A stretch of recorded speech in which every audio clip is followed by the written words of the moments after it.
It's time to look at the parent section of the 26-27 FAFSA. Most parents are going to start here in their email with an email invitation from their student and this code at the bottom. It'll take you to studentaid.gov where you have to log in with your account or create one if you don't already have one. You can enter the code from the email after you log in. FAFSA gets your tax information by direct data exchange. And even if you didn't file taxes, even if you're undocumented, even if your income is zero, you have to consent to that direct data exchange. Your tax information is not going to appear on the screen, but if it imported correctly, you'll get this green box. This yellow box doesn't mean you've done anything wrong. In a lot of cases, it just means you need to input your information manually. Even if your income is zero, you have to report that here. Parents should report the marital status as of the day they complete the application. If you are in a situation where you are separated, you can report that here. You have to report where the parent lives. This doesn't have anything to do with documented status. It's just the state you live in and when you moved there.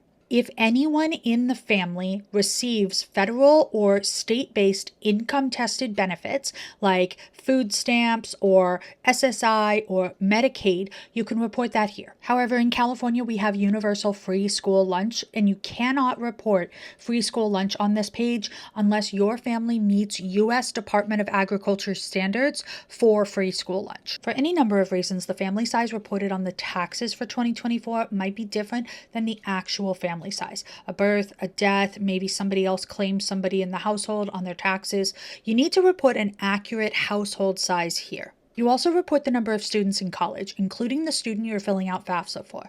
If you, the parent, are a student yourself, you do not include yourself in this number. Not everyone will see this screen, but if you see it, you do have to fill it out. You report the amount of child support you received in the last calendar year and the total of your checkings and savings accounts. Yes, you do have to report that. A really common mistake we see is on this one. Parents do not have to report the value of the home they own and live in, and they do not have to report the value of their 401ks, their Roth IRAs, 401b retirement accounts. Investments means CDs, stocks, bonds, and any property you own that you do not live in. If you have a business or a farm with more than 100 employees, you report that here. Otherwise, it's a zero. And then you're going to have a chance to review your answers on this page here. Check this box to sign the application and then press the submit button. That's it. I get a lot of parents who ask me if they have done something wrong because FAFSA feels deceptively easy.